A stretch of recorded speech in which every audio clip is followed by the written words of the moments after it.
pela manhã também. Preciso agradecer a todos que participaram.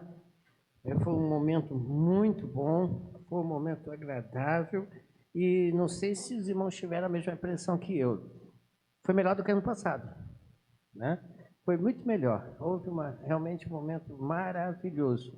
Perdeu quem não veio, né? Quem não veio deixou de desfrutar de um momento muito bom mesmo.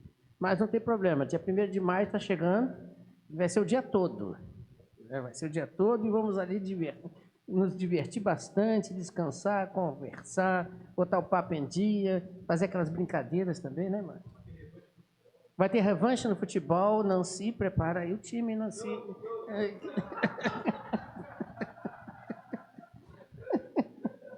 Pode deixar que não vai acontecer nada dessa vez, não. Deus abençoe. Realmente é muito bom quando nós estamos em família, louvando o nosso Deus, servindo a Deus, porque nós vivemos numa vida de muitas lutas, né? Vivemos uma vida de muitas dificuldades, muitas tempestades, e a nossa família também não está isenta disso. Nossas casas não estão isentas, né? É uma dificuldade atrás da outra. E se você não quer passar por dificuldade, então peça a Deus para te levar, porque aqui no mundo as lutas vão estar presentes e marcando as nossas vidas. Então vamos meditar no texto do tema Vencendo para ser vencedor. Vou repetir, vencendo para ser vencedor. Vocês vão entender quando nós lermos 2 Timóteo capítulo 2, de 1 a 7, que é o texto que vai servir para a gente nesta noite de base para a nossa meditação. Vencendo para ser vencedor. 2 Timóteo capítulo 2, de 1 a 7. Diz assim então: Tu, pois, meu filho, fortifica-te na graça que há em Cristo Jesus. E o que de mim, entre muitas testemunhas ouviste, confio a homens fiéis, que sejam idôneos para também ensinarem os outros. Tu, pois, sofre as aflições como bom soldado de Jesus Cristo. Ninguém que milita se embaraça com negócios desta vida, a fim de agradar aquele que o alistou para a guerra. E se alguém também milita, não é coroado. Se alguém também milita, não é coroado se não militar legitimamente. O lavrador que trabalha deve ser o primeiro a gozar dos frutos. Considera o que digo, e o Senhor te dê entendimento em tudo. Esse texto, Paulo, escrevendo a Timóteo, ele estava passando um momento muito difícil de sua vida. Não sei se vocês sabem, Timóteo estava preso. Ele estava preso, sofrendo as duras situações de um presidiário daquela época, dores, e mesmo que não estivesse passando por dor física, psicológica, como realmente estaria passando. Afinal de contas, estar preso não é nada agradável para ninguém. Era uma luta, ele estava travando naquele momento. Mas você e eu, que já estudou bastante a vida de Paulo, ele no final da sua jornada ele diz que ele combateu o bom, então ele foi vencedor. Se ele conseguiu vencer, pergunto eu, você não consegue? Aí alguém poderia dizer, mas o apóstolo Paulo é o apóstolo Paulo. Aí eu respondo, e daí? Ele era homem como eu e você, sujeito às mesmas dificuldades que eu e você. Na época, claro, evidente, cultura e momentos diferentes, mas era pessoa exatamente igual a qualquer um de nós, não há diferença nenhuma. Então, a luta que ele passava lá é uma luta, para a época, difícil, assim como você também passa hoje, que também é difícil. De repente, uma coisa que para ele fosse difícil, para você seria fácil. Ou uma coisa que para você é difícil, para ele seria fácil. Mas é luta. Ou não é luta? Dificuldades. Cada um tem a sua, todo mundo sabe das suas. E, nesse contexto, a gente vai olhar para Paulo e entender que se ele chegou à vitória, é possível também você chegar à vitória. Nós podemos chegar à vitória. E nesse texto aqui nós encontramos algumas realidades. Eu queria que você visse comigo com mais atentamente. Você percebeu no texto que ele dá uma ênfase a uma luta? Ele está sempre falando, usa inclusive a expressão de soldado. Em outras versões, ele no versículo de número 4, ele coloca como o lavrador, aliás, o versículo 5, como o lavrador, o atleta, aquele que tem que competir, né, num campeonato, e em seguida aquele que trabalha a terra. Ele coloca algumas coisas aqui interessantes para você observar, e nesse texto aqui ele diz, olha, você está, infelizmente, numa luta. Nós estamos todos os dias numa constante luta. Isso é uma realidade.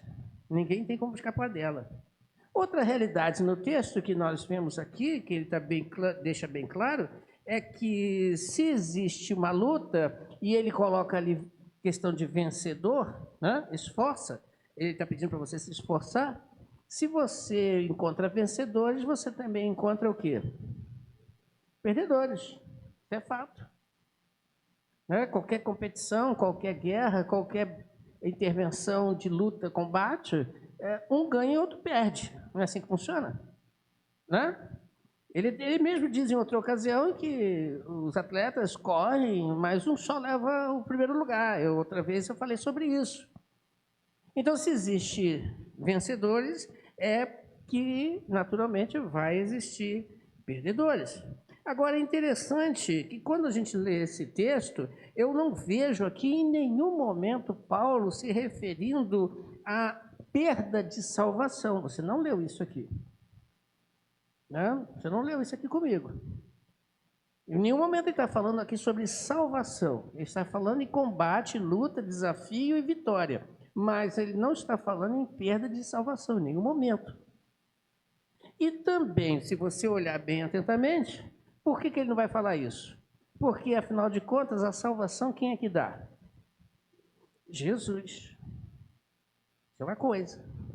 Nós somos salvos em Cristo Jesus. Não pelas nossas obras, pelos nossos feitos, para que ninguém se glorie. Mas a luta e, consequentemente, vitória na luta depende de quem? De nós. Não sei se você consegue entender o que eu estou falando. A luta, o correr, o vencer, depende de cada um. A salvação Deus já deu. Muito bem. A vaga está garantida. Mas a luta é contigo. Você que tem que vencer. Você que tem que correr atrás. Não adianta. Ok? Essa semana eu estava vendo um filme interessante de um campeonato de gastronomia, né, em que um rapaz, desde pequenininho, ele gostava desse negócio de cozinhar, de cozinha, e ele era dedicado, esforçado, e ele enfrentou muitas lutas. No filme dizia que ele enfrentou muitas lutas, mostrava ele dormindo, inclusive, na rua, para poder chegar a alcançar o seu objetivo. E no final ele foi coroado com uma vitória. Verdade, esse filme retrata a história de uma pessoa, e realmente aconteceu isso. O camarada passou por muitas lutas desde pequeno, morando até inclusive na rua, para poder chegar no seu objetivo final. E ele alcançou a vitória. Ele alcançou, né, aonde ele queria chegar. Isso depende dele. Isso dependeu dele, o esforço dele. Então, luta, vitória, depende da gente. Ok? Outra coisa que Paulo mostra nesse texto também é que as dificuldades que são geradas nessas lutas, elas existem, e você precisa, ele cita como soldado, entender que é uma batalha, a figura soldado da ideia de batalha, né, de guerra. Né? Há uma guerra, há uma batalha, e se há batalha, há uma guerra, tem um inimigo.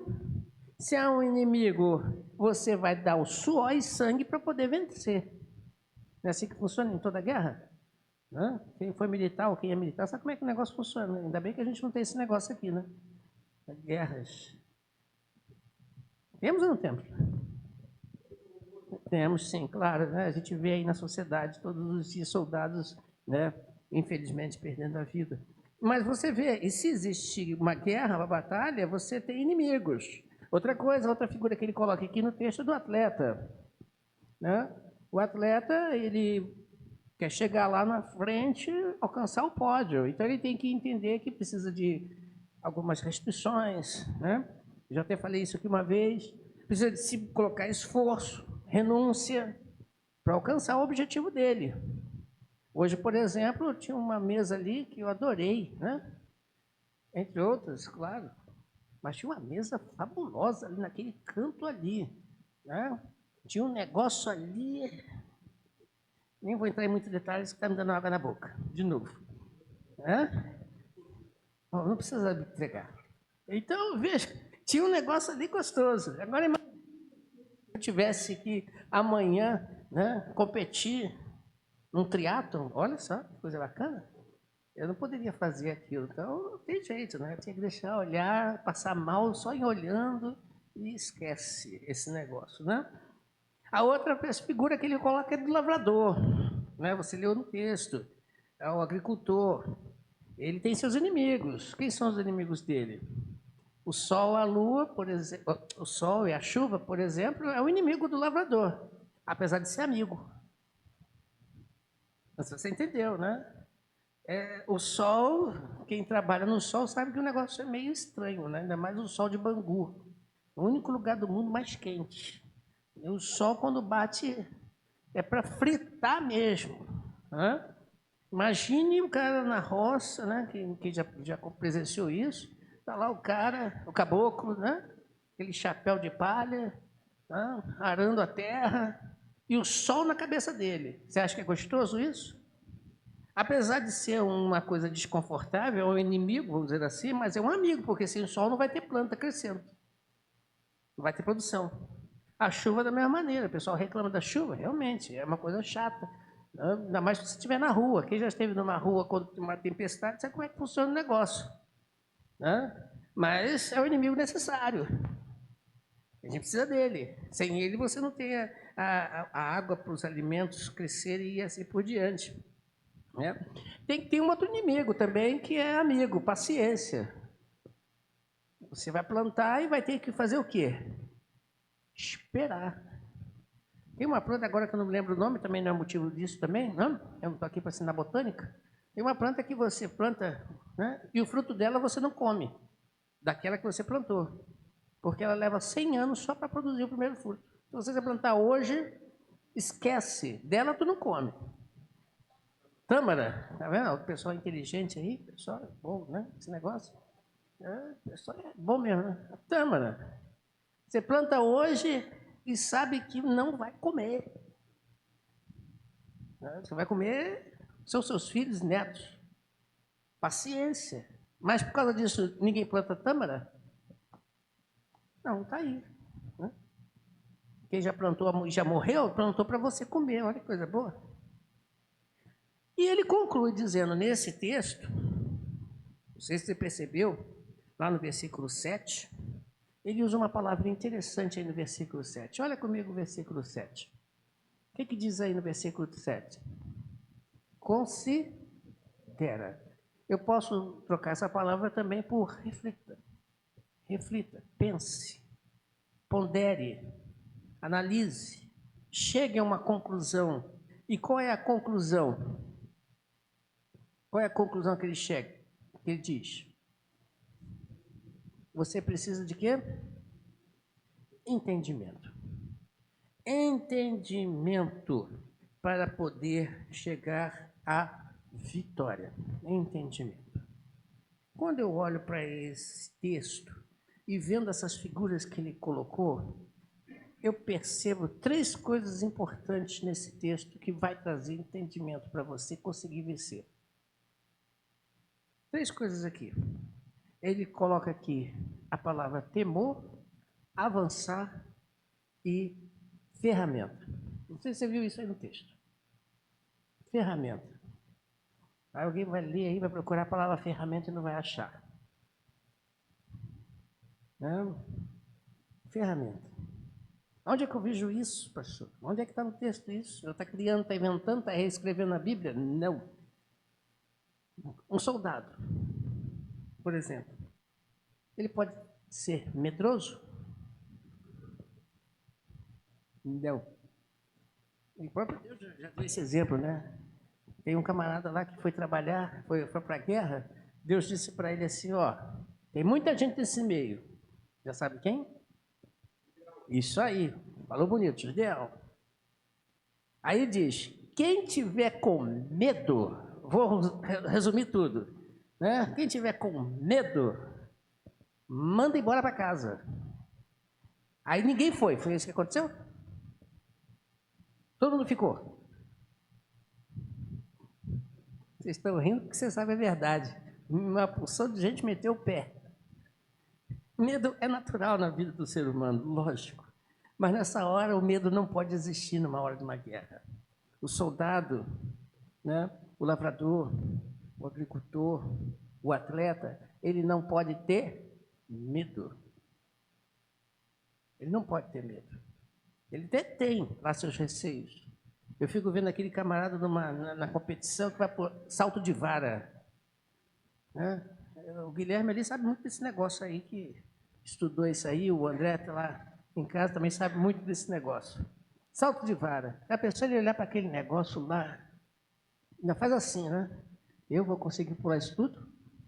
Qual a maior altura que já teve? Escutei nada. 5 alguma coisa, ótimo. Acho que é mais alto que essa parede. Eu acho que é mais alto que essa parede. Você teria coragem de pegar uma vara, sair correndo, já tem gente fazendo assim. Né? E 5 alguma coisa, eu não passo de 10 centímetros, com certeza. Você acha que o cara pula ali sem medo? Ele é um ser humano comum. Ele treinou para isso. Mas o coração dele não está lá tranquilo como se estivesse vendo televisão, com certeza. A adrenalina está rolando no sangue dele. Então o soldado não pode ir para uma guerra, uma batalha, com medo. Não dá certo. Outra pessoa aí, outra palavra, como eu falei aí, avançar. Avançar. Tanto o soldado, o lavrador, como o atleta, ele não pode ficar parado. Ele tem que avançar. Ele pode até recuar alguma coisa, mas o recuo dele é estratégico para um avançar. Quando você vai pular, se você lembra do tempo que você pulava, como é que você fazia para pular? Do nada você pulava? Normalmente você faz o quê para pular? É só lembrar, só lembrar. Eu sei que foi por alguns anos atrás. Né? Como é que você faz? Você dá uma distância, outros se abaixam um pouquinho, né? Tem que ter um recuo para que haja um pulo, para ter o impulso. Daí tá bom hoje. Impulso. Isso é necessário. Então, temor, avançar. E ferramenta. Você acha que um soldado vai para a guerra de mãos abanando? Ele tem que ter a ferramenta do trabalho dele, da luta, as armas. O lavrador tem que ir para a lavoura com a ferramenta própria. Imagine ele levar para arar uma terra uma colher. Ele vai conseguir fazer o serviço? Tem que ter a arma certa, a arma própria. O atleta, para pular né? Ele não pode pegar uma vara de bambu.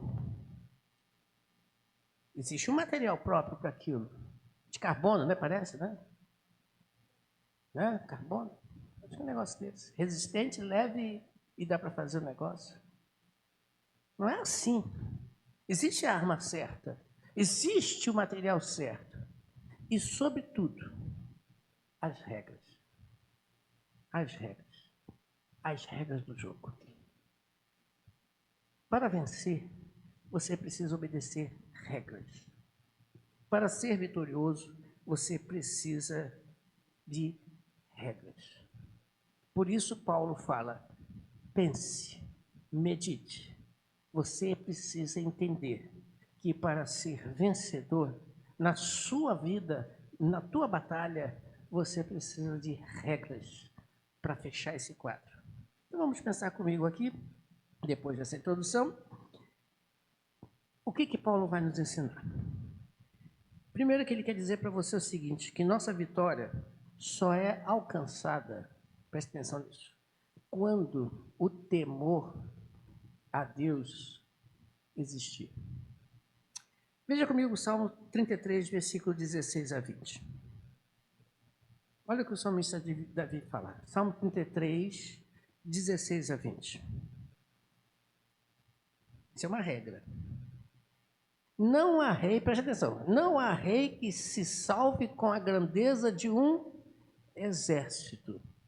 Nem o homem valente se livra pela muita força. O cavalo é vão para a segurança, não livra ninguém com a sua grande força. Eis que os olhos do Senhor estão sobre os que o temem, sobre os que esperam na sua misericórdia. Nesse versículo de número 18, a gente vai voltar depois nele. Não, continua. Para lhes livrar as almas da morte e para os conservar vivos na fome. A nossa alma espera no Senhor. Ele é o nosso auxílio e o nosso escudo. Voltando lá então ao versículo 18, como eu falei. Ele aqui usa algumas palavras interessantes. 3 palavras. Como eu já falei bastante. Temer. A palavra temer te lembra o quê? Eu falei lá na frente agora há pouco, né? É um medo.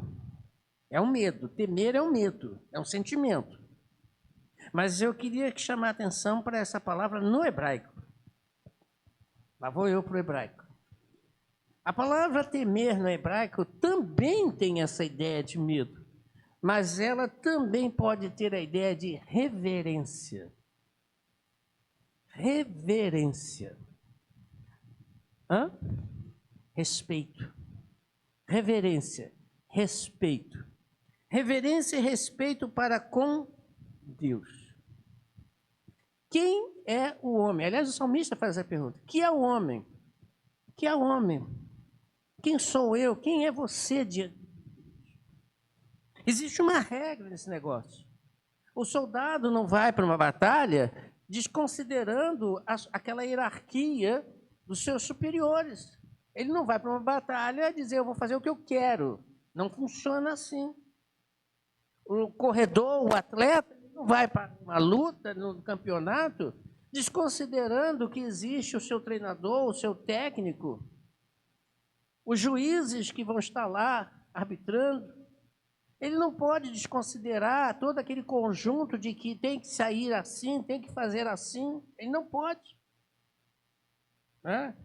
Se eu fosse correr, seria terrível nesse negócio de competição de corrida. O pessoal diz que eu corro com o pezinho um colado no outro. Eu não consigo correr. Não funciona, não dá. Não consigo. Por quê? Porque eu não tenho nenhum técnico comigo que possa me levar a fazer aquilo. Minhas passadas são curtas. Não estou dando indireta não, tá, Guilherme? Não funciona. Não vou ganhar nunca.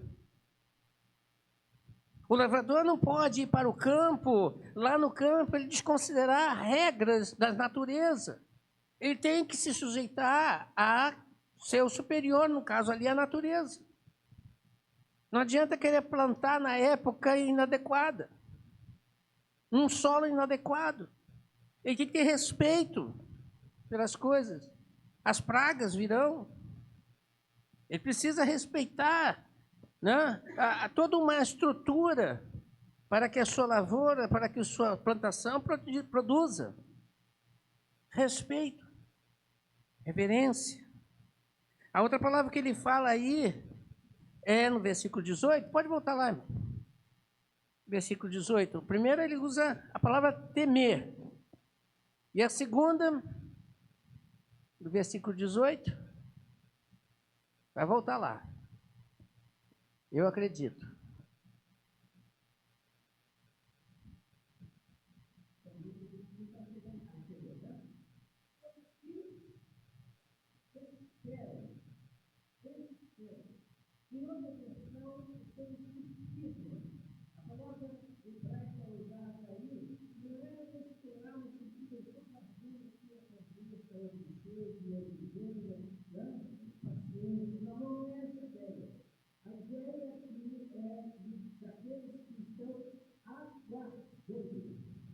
no sentido de saber que vai chegar.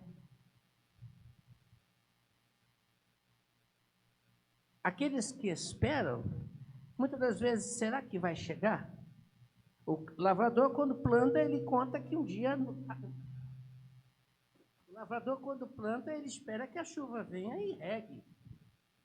Mas ele, muitas das vezes, pode dizer assim, mas será que ela vai chegar? No tempo que eu preciso? Na hora que eu tenho que... Se não chegar, há sempre uma possibilidade do não. Mas aqui a palavra é de aguardar, aqui é certeza que vai acontecer. Você, quando deita, você espera e aguarda que no outro dia levante e acorde. Né? Acorde e levante, aliás. Né? Essa é todo mundo. Eu não espero isso. Mas você e eu, ninguém tem certeza se isso vai acontecer. Essa é a ideia da palavra aqui usada pelo salmista. Certeza de que vai acontecer, não tem jeito. É fato consumado. Não tem uma possibilidade, talvez, ou quem sabe. Não, vai acontecer.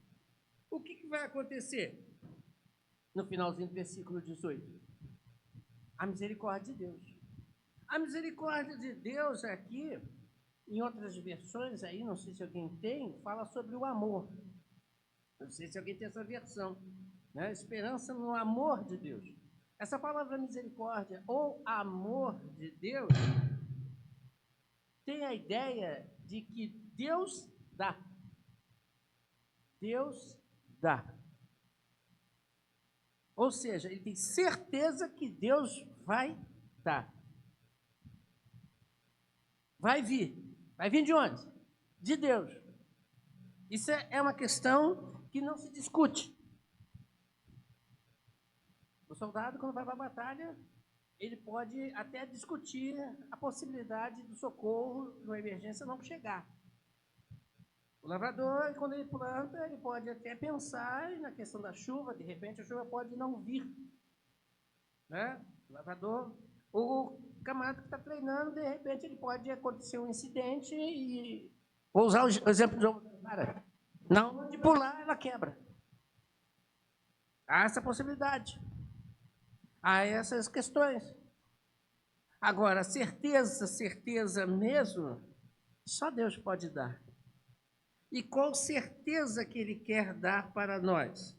Está no versículo 20. Ele virá dando a proteção. Ele virá nos dando a vitória. É isso que Deus vai nos dar. É isso que Deus quer nos dar. Mas para que você seja vencedor, você precisa reverenciar esse Deus. Você precisa confiar, fé, vamos resumir tudo em fé, certeza, vai dar. Esse é o primeiro passo. O segundo passo, Paulo, nesse texto, diz para a gente que a nossa vitória só é alcançada quando avançamos para o alvo certo. Veja comigo Filipenses 3, 12 a 14.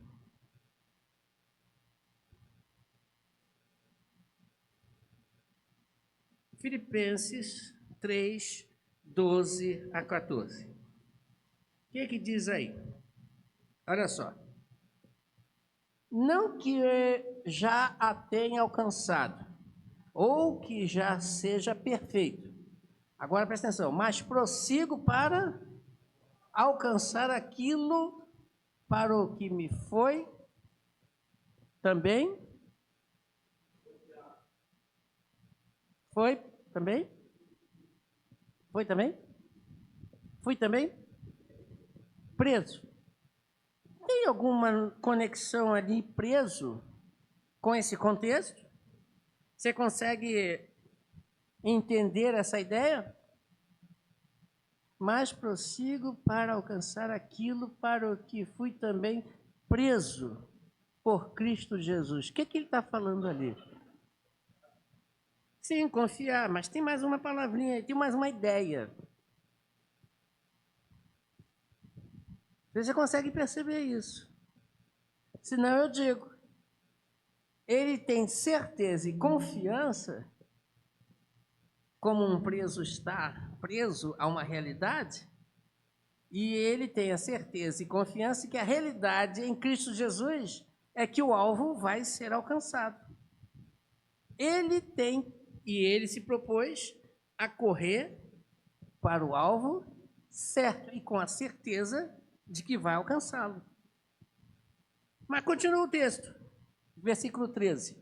Irmãos, quanto a mim, não julgo que eu já haja alcançado, mas uma coisa faço, e é que, esquecendo-me das coisas que atrás ficam, e avançando para as que estão diante de mim, prossigo para o alvo pelo prêmio da soberana vocação de Deus em Cristo Jesus. Olha só, eu estou preso a essa realidade, vou alcançar o alvo. Estou preso a essa questão, a vitória é minha, porque eu escolhi o alvo certo. O alvo é Cristo. E nessa corrida, nesse embate, dessa luta para alcançar essa vitória, 3 coisas ele me diz aí. 3 coisinhas muito interessantes. A primeira é, esquecendo-me das coisas que para trás... Esquecendo das coisas que para trás, o quê? Ficam. Ou, em outras palavras, passado. Passou. O passado acabou. Não está mais aí. Ah, mas eu no passado fazia e acontecia. Tá. No passado, você fazia e acontecia. Acabou. Fim de papo. Eu tenho que botar no passado. Lá atrás. Como o pessoal fala, botar no fundo do baú. Ah, pastor, mas é muito difícil, porque eu me lembro dessas coisas. Sim. Você lembra, você não sofre de Alzheimer? Você vai lembrar. Mas como diz a história, o passado é simplesmente uma lição para não se repetir, para não fazer de novo. Ou, se foi bom, fazer, né? Mas no nosso contexto ele está falando de coisas espirituais. O passado é passado. O passado passou, acabou. Eu vou tirar lições do passado para o meu futuro. Eu vou aprender com o passado. Mas eu não vou viver no passado. Aliás, eu já falei uma vez aqui e repito. Quem é que vive do passado? Professor de história e museu. Mas os professores de história e o museu vivem no passado? Não. É isso que Paulo está dizendo para você e para mim. O alvo está lá na frente. Então você tem que esquecer aquilo que passou, porque passou, você não vai voltar para refazer. Mas tire lições para que à frente você consiga fazer. Você diz, eu esqueço daquelas coisas que lá para trás ficaram, porque não valem mais nada para mim, a não ser de exemplo para o meu futuro. Porque o futuro vai chegar. Ele diz, avançando, ele diz, Paulo, avançando para os que estão adiante de mim. Está chegando. Olha lá, avançando para as coisas que estão adiante de mim. Eu estou indo, estou caminhando para o futuro. E esse processo de caminhar para o futuro depende do presente. E ele diz, aí nesse versículo, por isso ele diz, prossigo. Por isso ele diz, prossigo, faço, presente, agora. Faço agora o quê? Uma nova realidade. Eu uso do passado, aprendendo as coisas que para trás ficaram, esqueço delas, se eram ruins ou se eram boas, eu não tenho como mudar, e tiro lições e vamos para frente, para o alvo que está proposto para frente. Então, a minha vitória só alcançada dessa forma. É o segundo passo que Paulo está trazendo para a gente lá em Timóteo. E terceiro e último passo. Terceiro e último passo. Nossa vitória só é alcançada quando usamos, lembra que eu falei? As ferramentas certas. Temor, avançar, e as ferramentas. Leia comigo Salmos 18, 32 a 35. Salmos 18, 32 a 35. Olha o que o salmista diz para a gente. Deus é o que me cinge de força e aperfeiçoa o meu caminho. Faz os meus pés como o das servas e põe-me nas minhas alturas. Ensina as minhas mãos para a guerra, de sorte que os meus braços quebraram um arco de cobre. Também me deste o escudo da tua salvação. A tua mão direita me susteve e a tua mansidão me engrandeceu.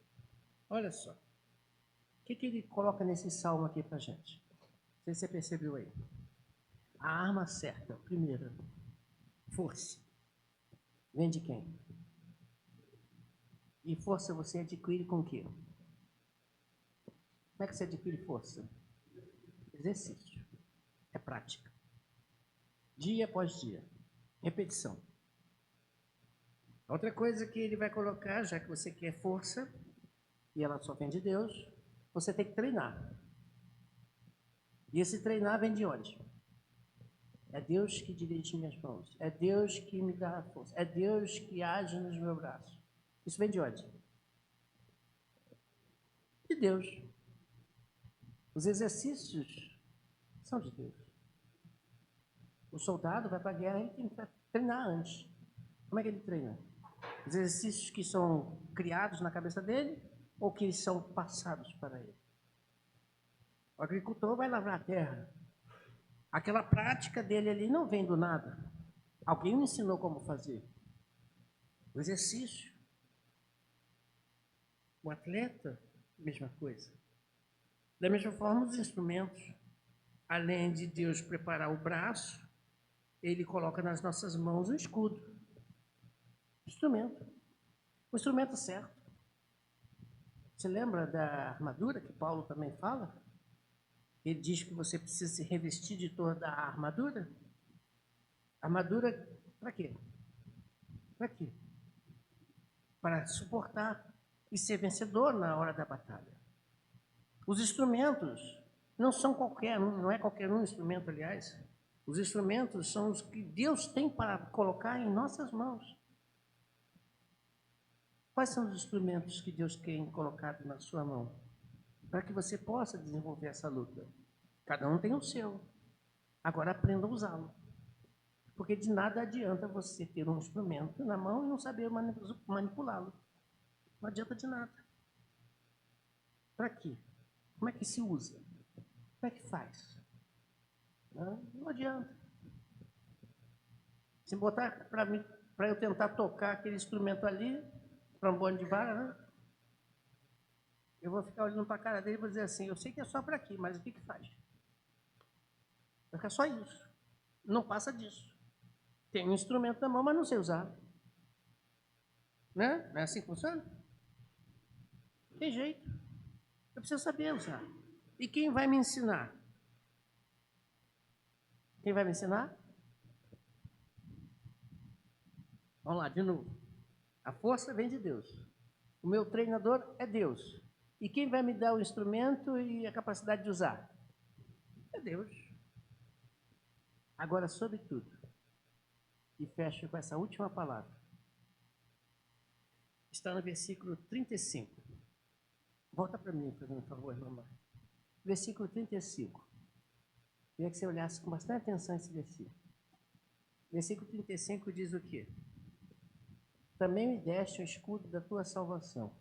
A tua mão direita me susteve, e a tua mansidão me engrandeceu, ou me exaltou. Para que você consiga alcançar a vitória, fecho com essa última palavra.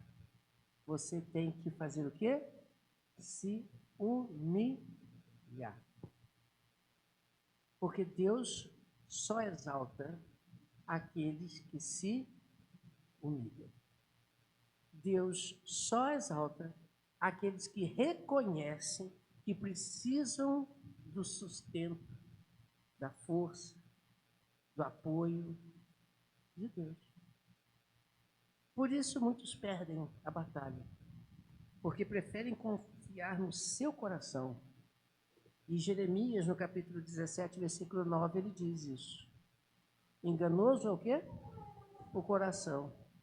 Mais do que todas as coisas, e perverso. Quem o conhecerá?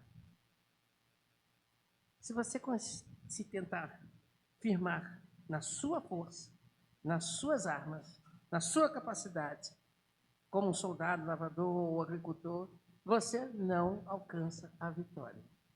Porque o nosso coração, ele é enganoso. E mais, além de enganar, ele também é o quê? Perverso. Precisa traduzir a palavra perverso? Então eu preciso me quebrantar.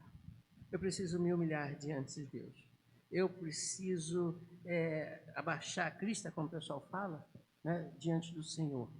Para que então, refletindo sobre isso tudo, você possa alcançar a vitória. Você precisa vencer você primeiro, para continuar crescendo cada vez mais. As nossas lutas, elas não vão desaparecer. Tenho essa péssima notícia para te dar. Enquanto aqui na Terra estivermos, você e eu vamos ter lutas. Mas uma coisa é certa: a vitória é certa em Cristo Jesus. Depende de você querer lutar as regras de Cristo. Senão, ele não pode fazer nada. Que Deus possa nos abençoar. Que nossas famílias entendam, cada um de per si, entenda a necessidade de que precisa fazer a sua parte dentro das regras de Deus para que haja a vitória na sua casa, na sua vida e em todos que o cercam. Deus abençoe. Vamos orar? Vamos ficar de pé.